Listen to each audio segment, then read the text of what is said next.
the Polgar Chess University. In this lesson, I'd like to tell you about a very important topic, the opposition in pawn endgames. It's a very important topic because many times it depends who wins the game or whether the game ends in a draw if you get the opposition or your opponent does it. Let's see what I mean. We'll discuss the various kinds of different oppositions that exist. The most basic one is that you see on the board right now with the two kings opposing each other on the same file, having one square in between them. It's important to notice also that the two kings, when we talk about oppositions, are always on the same color squares. So what it means is that whichever king needs to move, whichever side is on turn, has to give up the opposition. So here, if it would be white's turn, it means white would need to move away, and that potentially may give black a way across to the other side, or of course the other way around. If it were black's turn, if the black king would need to move out of the way to the one side or the other, then the white king could get across through the other side. This is called the near opposition, when there is only one square between the two kings and they stand on the very same file. There is also something called as distant opposition, like we see right now on the screen, when there are three squares between the two kings and yet they are still on the same file and they still stand on the same color squares. We never ever talk about opposition when the two kings are on different color squares. Another characteristic of opposition is when the two kings are opposing each other, there always has to be an odd number of squares between the kings.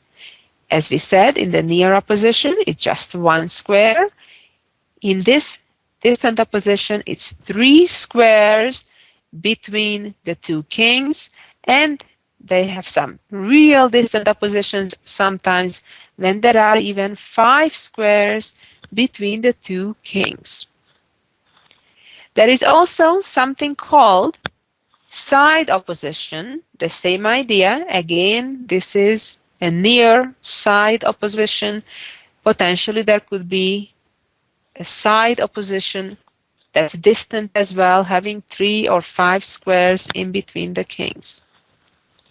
And finally, there is something that we call as the diagonal opposition, as we see here again. In all of these oppositions, what's common is that the two kings are always on same color squares. They are usually on the same file, sometimes on the same rank or diagonal. And the number of squares between the two kings are always an odd number, 1, 3, or 5. And now let's move on and talk about more specifics, because of course, as we know, when there are only the two kings on the board, the game is an automatic draw, game is over. There is no potential to win for either side, with no other pieces left on the board. So now let's move on to a real position where the game is still ongoing, as white still has an extra pawn. Pawn endgames of such are very, very delicate. Because, for example, in this position, white has only one winning move. Every other move would give black the opportunity to save the game and end it in a draw with correct defense. For example, if white would now carelessly push the pawn up, that would result in an immediate draw if black responds correctly. And black has actually more than one correct response here, but the most principal one would be to stop the pawn at the earliest possible place and then keep going back and oppose white's king. And then in this critical position, when the white pawn already reached the 6th rank, here it's rather important where the black king goes. It has to go in the middle to be ready to oppose the white king when it moves next to the white pawn on the 6th rank.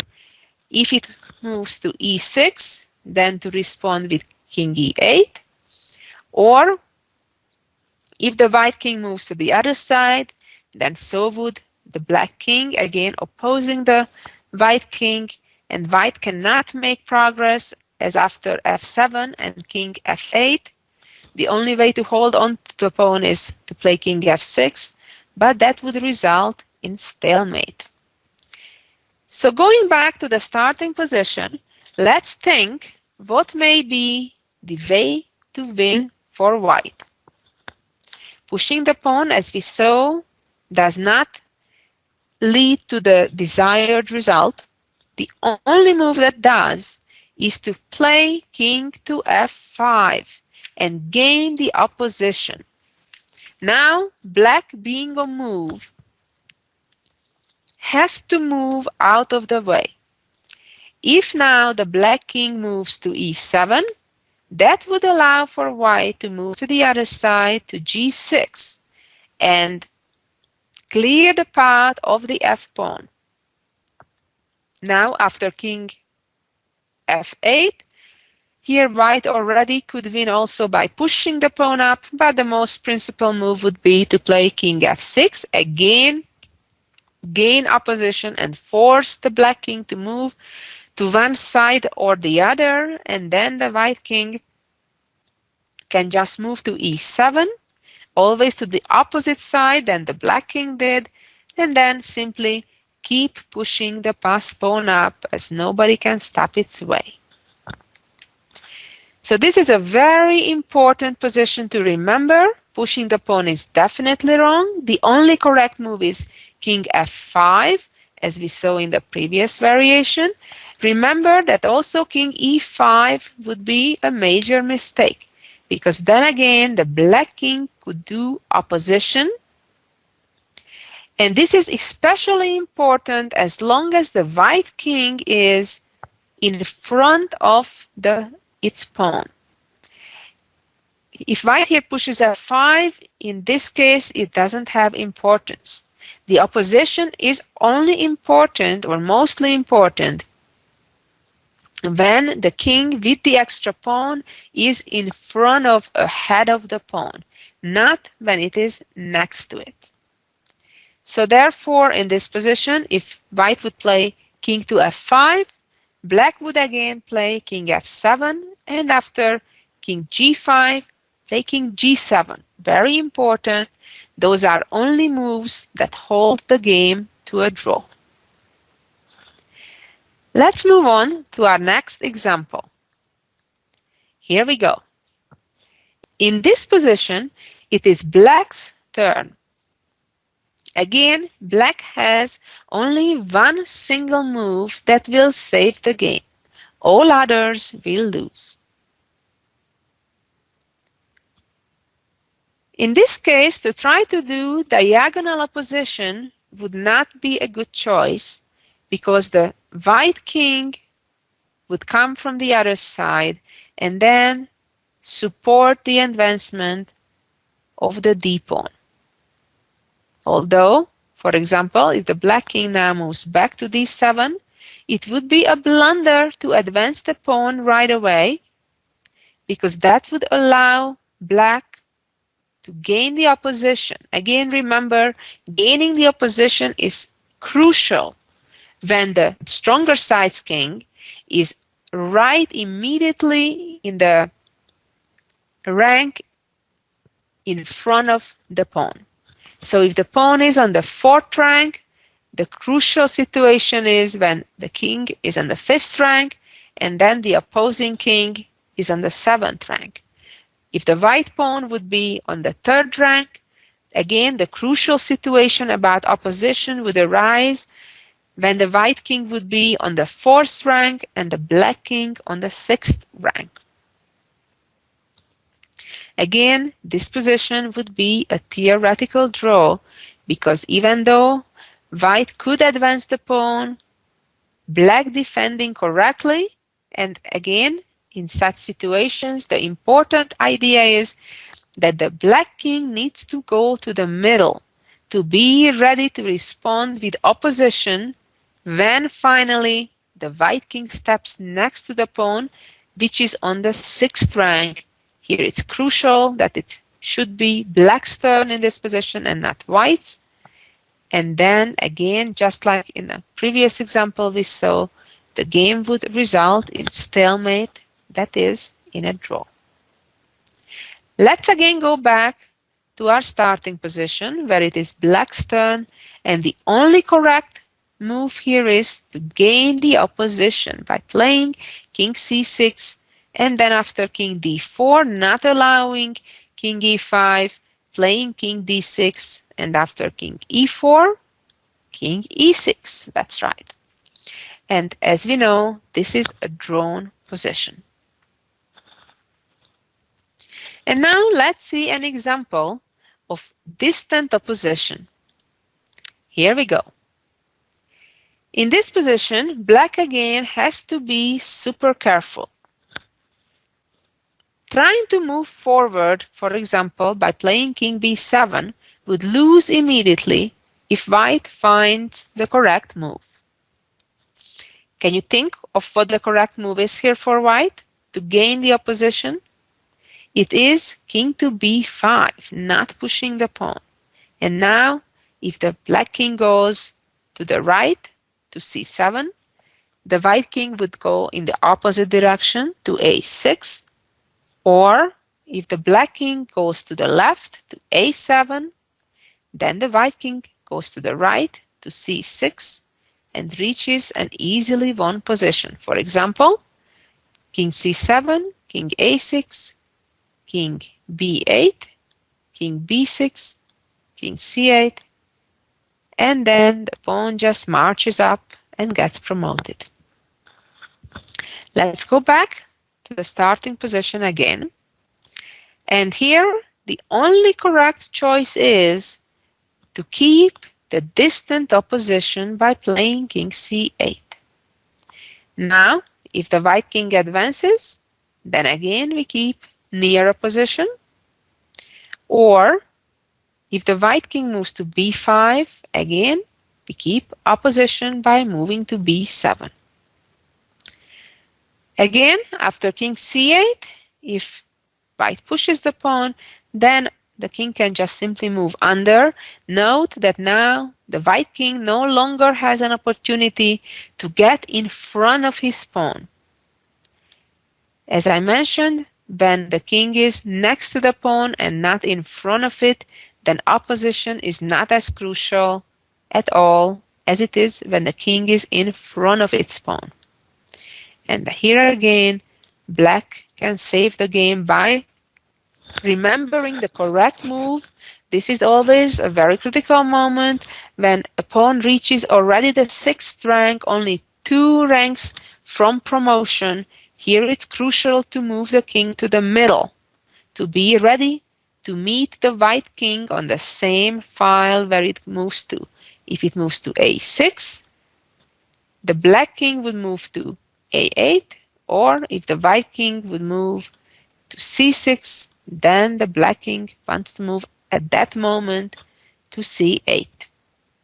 Let me just show you why it would be a blunder to move the king to c8 right now, because then black is the one losing the opposition now.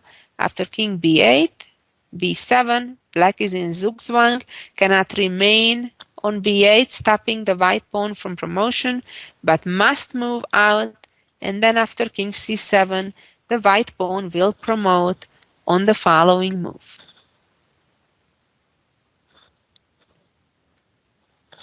And now let's see another example where both sides are having a pair of pawns. Here we go. This type of endgames happen all the time. So pay attention to it. So remember, so you can take advantage of your opportunities when they come about in your games. It's white's turn in this position, and white has a move that can win a pawn, or if white would choose the wrong move, white can even lose the game. The most natural move, moving the king to f5, attacking the pawn on e5, would be a blunder, because it would allow the black king not only to protect his pawn by moving to d4, but at the same time put white in a zugzwang. A zugzwang is a situation when you wish you wouldn't have to move, but as we know in chess, it's not only your right, but it is your obligation to make a move every time after your opponent made one. It's not like some other games or card games where you have a choice to make your move, have your turn, or just say pass. In chess, that's not allowed. Each time you have to make a move. Each side alternates making moves.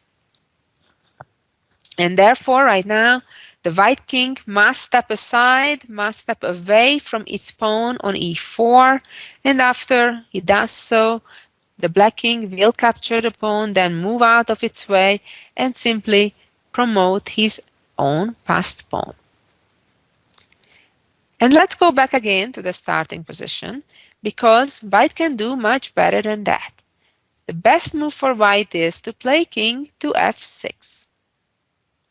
And now it is black who has to be extremely careful not to lose the game. Black cannot hang on to his pawn for very long, but he can save the game, finding the correct move right now. The most natural move, which would protect the pawn on e5 and attack white's pawn on e4 at the same time, would be a losing mistake, because now, similarly to the previous variation, we would reach this same position, but with a major difference.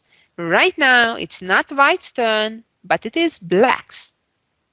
And what that means is that now black is in that very same situation as white would be if it would be white's turn. Black now is in zugzwang, which means is in an unfortunate situation that he has to move and therefore lose the game.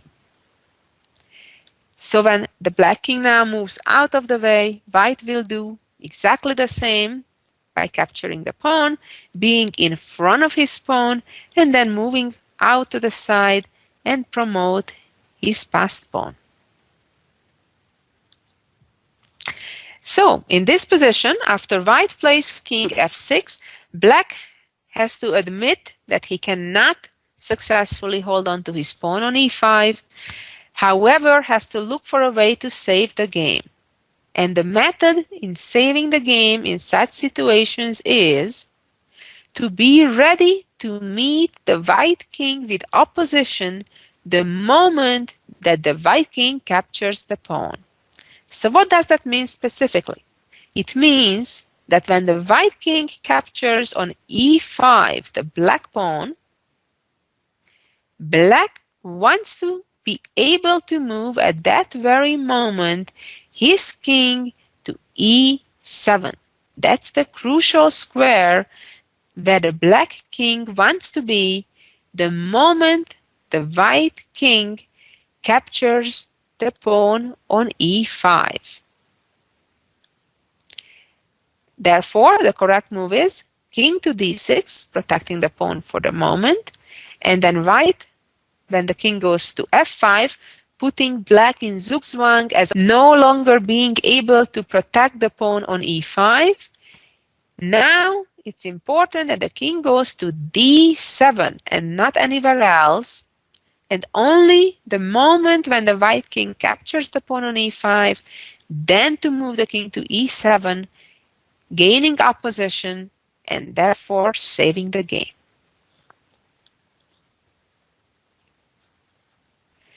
Let's see our next example, where the kings are kind of far from each other and not in opposition. This position, white can win if they continue with the correct moves. However, it's rather easy to misplay it and miss the opportunity to win. For example, after king f2, king d6, king f3, king e5, the game is already a draw because the black king will successfully prevent the white king to get in front of his pawn. White has to play very precisely by trying to get in front of his pawn. And now moving the king to h4, not to f4. And then after king f6, king h5, king g7, and now the move is not pushing the pawn, but again gaining opposition, forcing the black king to go to one side or the other, and then to respond moving to the other side than what the black king did. Let's see another example when the white pawn already has crossed the middle of the board. Try to remember this. If the pawn crossed already and is on the 5th rank, or of course if it would be a black pawn, it would be the 4th rank, and the king is in front of it, then regardless of who has the opposition, it is a win for the stronger side. Now, after king f6, king f8, e6, king e8, after e7, the black king is forced to get out, and king f7, it's a win. It is a good idea to try to practice such and similar pawn endgames, kind of throw a pawn, a king versus a king on a board, and practice it with your friends or one of the computer softwares that will give you a perfect game. Remember, nowadays chess programs such as Fritz or Junior or some others have a so-called table base with an absolute perfection of all possible chess positions with 5 pieces or less on the chessboard. In fact, most of the 6-piece positions have been sold as well. So it's a wonderful way to practice technical endgames. It's like having a calculator or a dictionary next to you that will give you each and every time the best moves and the correct evaluation of those positions with limited number of pieces on the chessboard. And finally, let's see one more position when again there are 2 pawns, one on each side. Typically, endgames when each side has a pawn end in a draw. However, in this particular case, as you can see, white's pawn is further advanced, and just as importantly, white to move can gain the opposition and get around and get to win the pawn. And because the white pawn already crossed to the 5th rank, even though black will get the opposition after white captures that pawn on c6, nevertheless, the game is lost for black. Now, after king d7, the white king simply goes around and black has no choice but keep moving away and white getting closer and finally putting black in a zugzwang, meaning black no longer can hang on to his pawn because cannot say pass, needs to move. And as soon as the king moves, king captures the pawn. Even though black gets the opposition, it doesn't help because the white pawn crossed already the middle of the board to the 5th rank and the king is in front of the pawn, and now white can reach this critical position with black to move, and that means king moves out king moves to d7, and on the following move, the pawn promotes. I suggest you practice quite a bit these type of pawn endgames because it very often time can mean the difference between winning or drawing, or losing or drawing, or even between winning and losing. Well, thank you for listening. I hope you learned something new today. Keep practicing it so you'll be on the winning side. Thank you, and so long until next week.